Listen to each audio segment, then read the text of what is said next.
Hi friends, and welcome to Wives vs. World, where we have fun talking about queer stuff as a married, trans, cis, lesbian couple. I'm Jackie. I'm Anya. So we want to talk about mainly 3 topics. The first one being, what's this going to mean for you as a partner? Then we want to talk a bit about what it can mean for your relationship. And then thirdly, we want to talk about how you can take care of yourself. Okay, thank you. The last part about this, the part 3, that is also really, really important to talk about. So you have come to terms, your partner's trans, you are okay on all levels. You are on board, you are going to be their champion, or you are at least going to be in their corner and help them out. That's all fine and dandy, but listen, you also have to take care of yourself.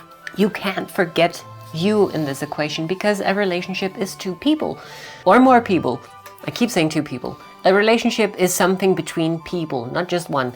So when you are in a situation where one person might be struggling or have some challenges and you really want to help them out, you can entirely forget to take care of yourself, and you might end up with a lot of your own struggles or burnouts or questions or whatever that you just don't get out. Like, I know that there must have been 1,000 things that maybe were bothering you when I came. Well, okay, let's hypothetically say there were a lot of things that were bothering you that you many things that you wished you could talk to someone about. But can you turn around to your partner and say, it's really tough on me when my partner does this thing? I don't remember how I dealt at all. I must have just been really unreflective as a teenager.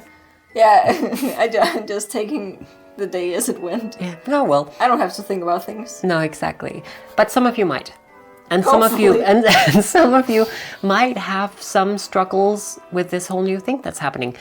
And that's fine. You have to talk to someone about this. You have to find someone where you can reflect. Maybe that's a best friend that you have. Maybe that's a parent. Maybe it's a psychologist, a therapist. Maybe it's a support group.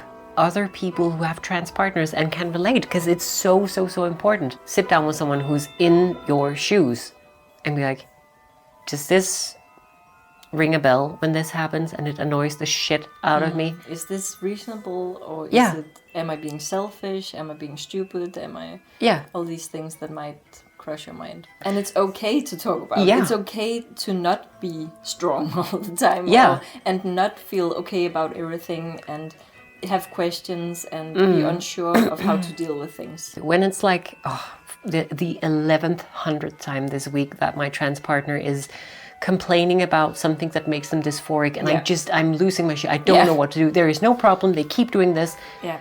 You can't do that to the trans person. Like, you can say, stop it, there's not a problem, but you can't really, get the frustration out. It helps to have someone to talk to, and it's okay. You can be pissed. It's fine.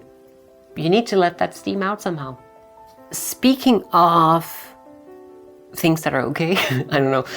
It's also not just okay, but also thank you. But also very important to set boundaries, especially when there is something like this happening. And here I don't mean I will allow you to wear X, Y, Z, but no more than that. That's not you setting a boundary. That's you restricting someone else. But you have to reflect, what are your own boundaries? Like, how far will you go, or how far will you let someone get to you? Are there things that will be deal breakers to you? And I think that's just general relationship advice that's really important to have nailed down. Some things might make you uncomfortable, and it's really important that you communicate, again, with the I feel and not you can't kind of way of speaking, because that is the most respectful way of doing it.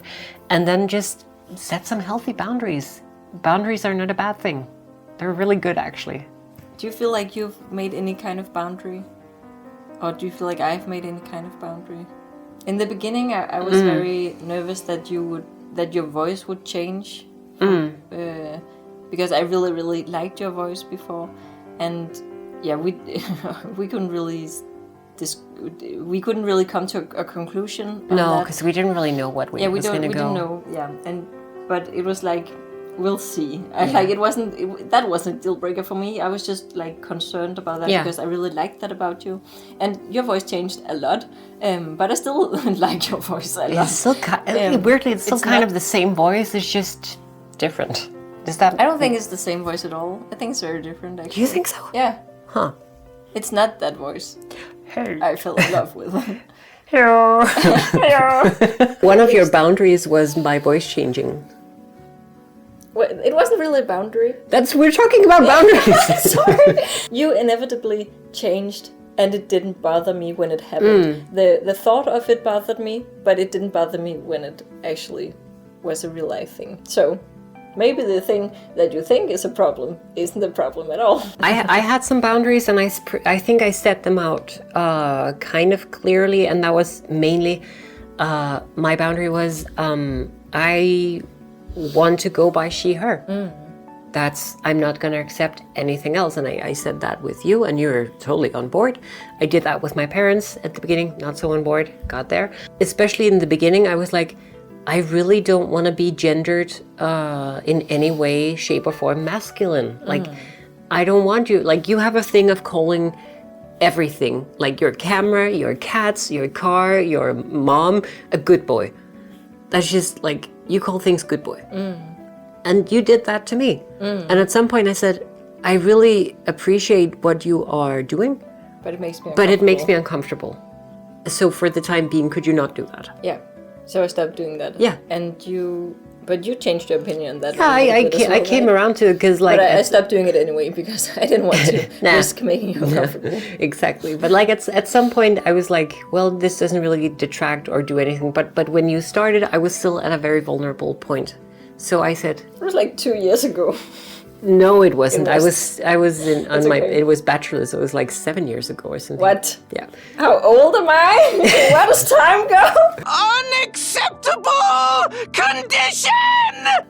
So I just said, not right now, not for me. It makes me feel uncomfortable. Yeah. It was a silly thing you did, and you didn't mean anything by it, but It still makes me saying it makes me uncomfortable made it clear that there was something that didn't work. So that could be changed. I'm sure there are many examples from you as well. I don't remember. I don't remember ever setting a boundary. That can't be true. I think when it's you, it's always been like everything goes. Everything goes. Isn't that true? I don't remember. Maybe I'm also not a very boundary pushing person. Yeah, exactly. That depends. To you, no. To me, no. To society, Yeah. Like my boundaries are elastic. I think, was there a point where I think that maybe this was right in the beginning, I had borrowed one of your really big, really frilly dresses, and I was maybe putting on a bit of a show. right. I was being overly girly, I think. Yeah, maybe. that's true. I was like, okay, maybe I'll just try this one out, see how that goes. It was like one of the very first times. yeah. And you like got very like affected and stuff, and I was like, but I don't want you to change your personality. You're fine as you are. It makes me feel weird that you feel like need a to put on- completely different yeah, exactly. person. Yeah, you don't. That's not you. You don't act like that ever. And I think I took that in. I was like, okay, so there's a boundary. I don't go beyond that. And it also made me feel, do I actually want to, or did I feel a need to do it? Yeah. And it was more of the first, more of the second, sorry. I felt like I needed to do it more than that's actually something that I want to do. And also that it didn't make you less of a woman. No. Not to do it. stereotypically womanly. Exactly. Yeah, that was a really good example. Thank you. All right. I think that was it. all the time we had. We've been recording for about an hour. This was really difficult to have to discuss. get out. We have to go. Okay. Thank you for watching. We hope you had fun. We hope you enjoyed this video. Yeah.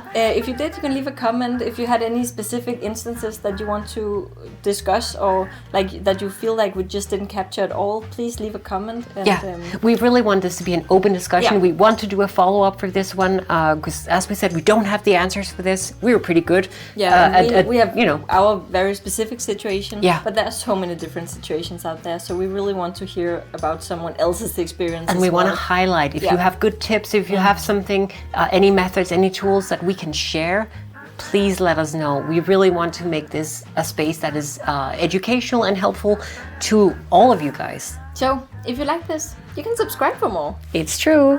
And be sure to hit the bell icon if you want to be sure to get notifications whenever we upload or post. We try to do that every Sunday. Sometimes we do, sometimes we don't. Life is life and life happens quickly. But if we miss one, you can always find us on Instagram, where at least Anya is posting quite frequently. Come say hi. We'd love to have you. Indeed. And without further ado, we just want to wish you a really, really nice day. And we hope to see you next time. Bye.